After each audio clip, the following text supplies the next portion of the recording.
I'm Gary Strigler. One of the jobs I'm going to be doing today is installing a disappearing ironing board in this wall. Now I've got it laid out, so the next step is going to be cutting a hole through the sheetrock. Now in the past we've used a recip saw to do that, but I'm just going to tell you that can really turn into a bad day. One time I cut through some elevator control wires that were back in the sheetrock and it was about a $2,000 mistake. But today I'm not going to be worried because I'm going to be using this multi-tool with a depth cutting guide, so I won't be cutting through more than about a 1/4 inch of the sheetrock. So I'm going to be pretty much just taking it easy.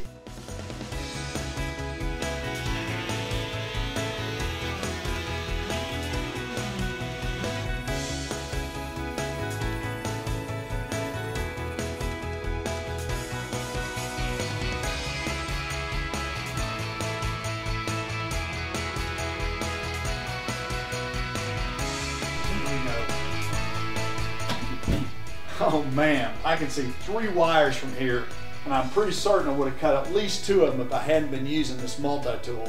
So I'm really glad I was doing that. Now, the next thing I've got to do is verify the size of the opening, and I'll be ready to set my ironing board in place. Well, I've got a little bit of a problem. This opening's a little bit tight here. You know, framing isn't always perfect. So what I'm going to do is take the multi-tool using that depth gauge and set it where I can just make a quick series of cuts into the side of this stud, and I should be able to just chisel out in between those cuts. It's an old trick that I learned from a carpenter years ago.